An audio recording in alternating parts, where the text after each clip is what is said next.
శివుడంటే కైలాసంలో కొలువై ఉండే భోలాశంకరుడు. విష్ణువంటే వైకుంఠంలో పాలసముద్రంలో పవలించే జగన్నాథుడు. త్రిమూర్తులై లోకాన్ని నడిపిస్తున్న వీరు ఎవరికి వారు గొప్ప కదా. అయితే ఈరోజు మనం తెలుసుకోబోయే కథ ఈ గొప్ప అనే మాటకే కొత్త అర్థం చెబుతుంది. మనం తరచుగా విష్ణుమూర్తి చేతిలో మెరిసిపోయే శక్తివంతమైన ఆయుధం సుదర్శన చక్రం గురించి వింటాం. ఆ చక్రాన్ని విష్ణుమూర్తి ఎలా పొందారు? ఆయన తపస్సు చేశారా, లేక శివుడు ఊరికే ఇచ్చేశాడా? శివపురాణం చెబుతున్న ఈ అద్భుత సత్యాన్ని తెలుసుకుందాం. ఈ కథ భక్తి అంటే కేవలం పూలమాలలు వేయడం కాదు, మనల్ని మనం అర్పించుకోవడమే అని నిరూపిస్తుంది. సాక్షాత్తు లోకాలను పాలించే విష్ణుమూర్తి సైతం తన పూజలో ఒక చిన్న లోపం వస్తే దాన్ని సరిదిద్దడానికి ఎంతటి మహాత్యాగానికి సిద్ధమయ్యాడో తెలుసుకుంటే మన జీవితాలు కూడా మారిపోతాయి. తన కంటినే కమలంగా సమర్పించిన ఆ మహాభక్తుడి కథే ఇది. అప్పుడప్పుడే సృష్టి పనుల సంకల్పం మొదలవుతున్న రోజులవి. లోకాలు జీవరాశుల సృష్టిని ప్రారంభించే ముందు ఆ పరమేశ్వరుడి అనుగ్రహం పొందాలని శ్రీమన్నారాయణుడు భావించాడు. విష్ణుమూర్తి పవిత్రమైన కమలాలతో శివుణ్ణి అర్చించడానికి సంకల్పించారు. ఎన్ని కమలాలు? సాధారణంగా మనం 108 పేర్లతో పూజిస్తాం. కానీ శ్రీహరి సంకల్పం మాత్రం మామూలుది కాదు. ఒక్క రోజులో 1000 పద్మాలను సమర్పించి సహస్రనామాలతో శివుణ్ణి స్తుతించాలని నిశ్చయించుకున్నారు. విష్ణుమూర్తి అత్యంత శ్రద్ధతో ప్రతి ఉదయం 1000 కమలాలను స్వయంగా సేకరించి ధ్యాననిష్టలో శివలింగం ముందు కూర్చున్నారు. ఒక్కో నామానికి ఒక్కో కమలాన్ని సమర్పిస్తూ వచ్చారు. ఆ దివ్యమైన దృశ్యం చూసి దేవతలు సైతం తన్మయులయ్యారు. శ్రీహరి భక్తి ఎంత పవిత్రంగా సంకల్పబద్ధంగా ఉందో పరీక్షించాలని శివుడు నిశ్చయించుకున్నాడు. ఇది లీల. భక్తుణ్ణి ఇబ్బంది పెట్టాలని కాదు, వారి భక్తి స్థాయిని లోకానికి చూపించాలని. అందుకే శివుడు తన మాయాశక్తితో విష్ణువు తెచ్చిన 1000 పద్మాల్లోంచి సరిగ్గా ఒక కమలాన్ని మాయం చేశాడు.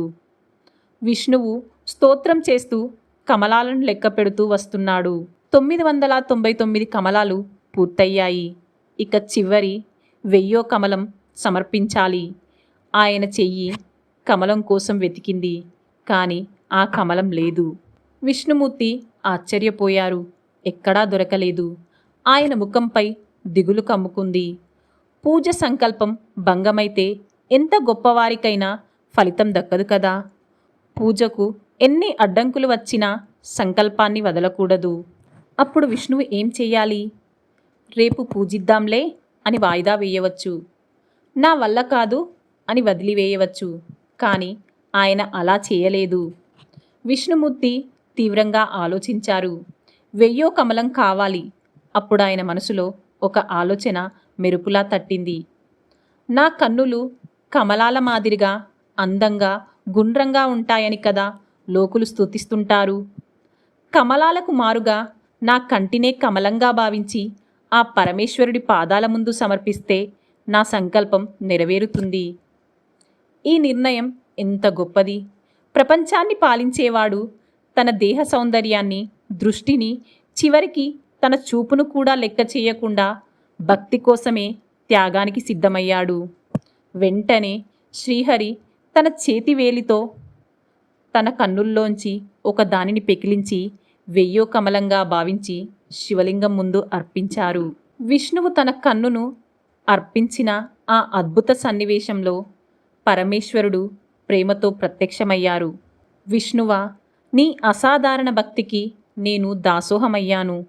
నీవు నా కోసం నీ కన్నునే అర్పించి నీ సంకల్పాన్ని నెరవేర్చుకున్నావు.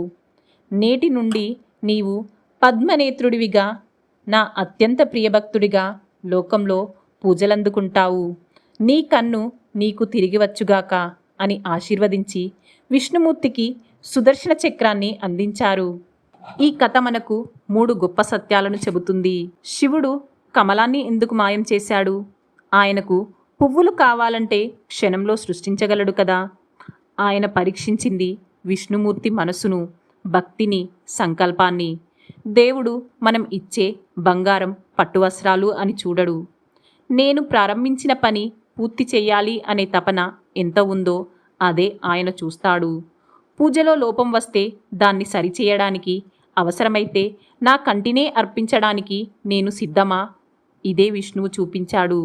శివుడికి కావాల్సింది మన అహంకారం లేని ఆత్మభక్తి మాత్రమే. సుదర్శన చక్రం అంటే ఆయుధం కాదు. చాలామంది అనుకుంటారు శివుడు విష్ణువుకి ఒక ఆయుధం ఇచ్చాడని. కానీ శివపురాణం ఏం చెబుతుందంటే సుదర్శనం అంటే శుద్ధ దర్శనం. అంటే కళ్ళు పోయినా హృదయం పరిశుద్ధంగా ఉంటే శివుణ్ణి చూడగలిగే ఆ జ్ఞానం. విష్ణువు తన అందమైన కమల నేత్రాన్ని శివుడికి అర్పించాడు. దానికి ప్రతిగా శివుడు కష్టాలు తొలగించే శక్తిని, సుదర్శన చక్రాన్ని ఇచ్చాడు. త్యాగం ఎంత గొప్పదో దానికి దైవ బహుమతి అంత గొప్పదని ఈ కథ మనకు చూపిస్తుంది. మిత్రులారా, చిన్న కష్టాలకే దేవుణ్ణి నిందించకండి. దేవుణ్ణి ప్రేమిస్తే మనకు ఎంతో ఇష్టమైన దాన్నైనా ఆయన కోసం వదులుకోవడం నేర్చుకోవాలి.